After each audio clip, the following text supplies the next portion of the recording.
What's up, y'all? There's my Texas coming out. It's a beautiful morning here in Austin, Texas, and it's a hot one, and I'm in a suit, so I might start sweating in front of you. I am walking to one of our quarterly meetings for my Backroom mastermind. The Backroom is where we work with entrepreneurs to get to 8 figures so they can sell their business, get a fat check, invest it well, and never work again. That's my elevator pitch when people ask me what the Backroom is. But the majority of these members were not entrepreneurs 2 years ago, 3 years ago, definitely 4 years ago. And what we do is we work on getting them to 8 figures and beyond. So there's one guy in the group who did not have the type of business he has now, even 2 years ago. Now does about $2 million a month on the internet, which is nuts, selling really great products. It's like a household goods company. There's one guy in the group who is not an entrepreneur 3 years ago, just got a letter of intent to have his business purchased for $30 million up front with an earnout of another $30 million. Absolutely insane. There's one couple that started with a $5,000 investment. 3 years later, sold their business for $20 million. Anyway, it's nuts. What I want to go through, and I'm gonna reveal this throughout. Hopefully, by the end of my walk, I'll reveal all of this. I want to break down the how. I want to share exactly how this is getting done, because we talk a lot about the what to do, why you should do it. Obviously, you already know why you want to do it. But I want to go through the how, because as I have prepared what we're going to go through in this meeting, I have started to isolate the 5 areas of focus, or the 5 stages of how these businesses get built so darn quickly. Because that doesn't happen. In the olden days, that stuff didn't happen, of going from 0 to 8 figures in 2 years, 3 years. That boggles most business brains. So there's basically 5 levels or 5 levers that need to be pulled, things that need to be dialed in if you want those type of results. And this is what we work on specifically in the Backroom. And what we do is we have different guests come in and talk about each stage of the process. And we work on, where people are stuck, and we clear those bottlenecks. So it's like this. The first thing that you've got to have dialed in, and this is like stage 0 kind of stuff, is your product. I feel like this is obvious. Not so obvious though if you look at a lot of the messages that I get. If your product is the same as everyone else's, you are going to have a hard time getting from 0 to 8 figures in that time frame. Now, it doesn't mean that the product has to be vastly different. It could be simply marketed different. It could simply be repositioned in the marketplace. It can simply be a tweak on the product. It does not need to be a new invention. It does not need to be something that no one has thought of before. Most of the entrepreneurs that I'm working with in this room, were not selling some new invention. They were selling something that already existed, where there was existing demand, and they put a tweak on it. And that tweak can be very small, seemingly insignificant to a lot of people, but there has to be something new, unique, or exciting about it. Without that, it's going to be very, very difficult. And so many entrepreneurs get hung up on this idea of what's a good product. And so I'll give you my short take. Look for big markets where there's a lot of buyers, where there's a lot of competition, and it's your job to do something that's different in that with the same types of products. The next area, when you have your product, and by the way, it's really hard to get to this stage if your product sucks, and it's marketing. Product and marketing. This is how you get to 1 million. Now, I work with a lot of Amazon sellers who their marketing muscle is really weak, and they can get away with it. And they can get away with it because there's so much demand just at Amazon that they can be crappy marketers and get to 1 million. Look, the sweat is starting. I warned you. That's a hot one here. They can get away with crappy marketing because Amazon is so big. But you never get to 8 figures with crappy marketing. Now, you don't need to be a marketing genius with a capital J to figure out how to take this to 8 figures. What I suggest is that all of your marketing go into audience building.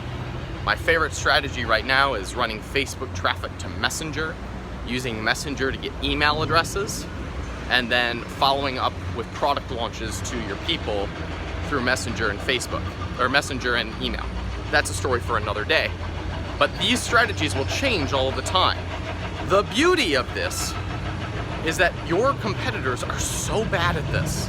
They're so bad that if you do an ounce of it well, an ounce of it, like you know a little bit about copy and conversion, you know a little bit about Facebook ads, you know a little bit about advertising on podcasts, you know just a little about YouTube marketing. If you do any of that even reasonably well, you win. Because it only takes a little bit of a lift for a really good product to hit that inflection point where everything changes.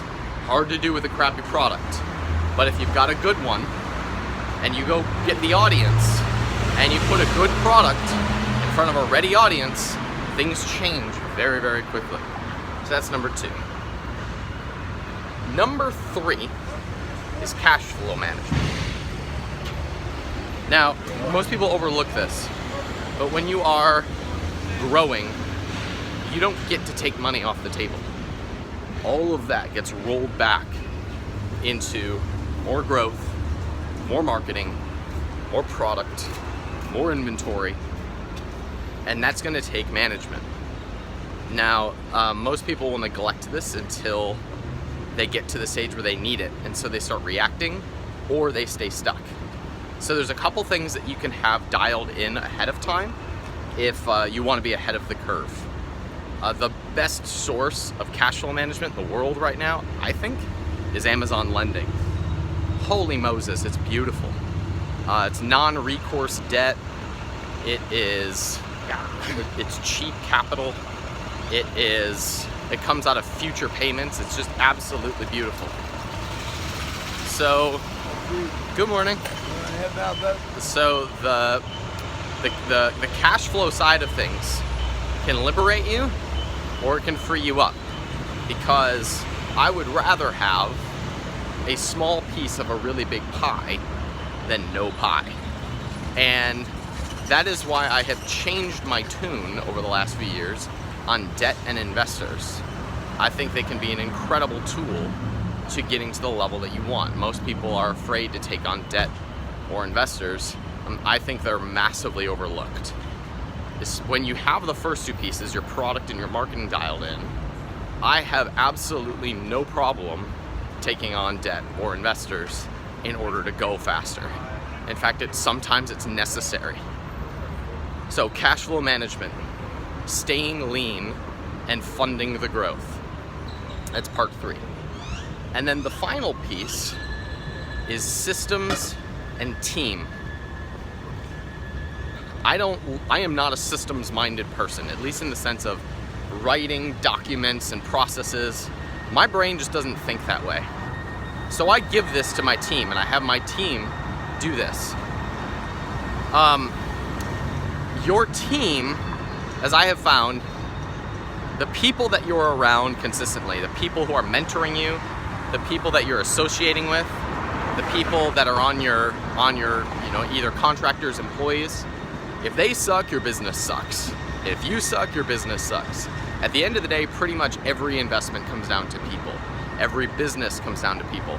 No amount of product marketing and cash flow management can make a sucky team really great. Be very mindful of who you surround yourself with. So if you're the entrepreneur, if you're the driver, the first person that you probably want to hire is a do-everything person. An assistant, a manager, a project manager, someone who has done this before, who has built systems and processes, who has a background in customer experience. These are all things that you can hand a lot of things off to. That's your first move, even if that person is part-time, because you never grow beyond you if you are doing everything. It's your job to stay in the push position, to be pushing things out the door, pushing product, to be pushing connections, to be pushing your team.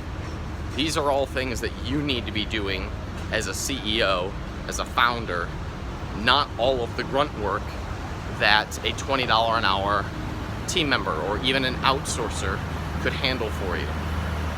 So those are the 4 areas. There's one more that I'd consider a bonus, but again, they're product, marketing, cash flow management, and team. If you do those things well, or even half well, you have a really good shot. A really good shot.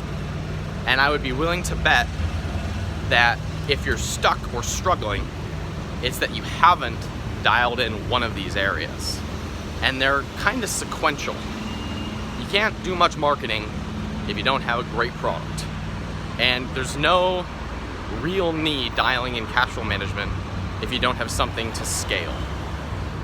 All right, so those are the 4. There's one more bonus, and the bonus is locking in, or actually I should say preparing for exit and then investing the profits for cash flow, which is actually my favorite conversation.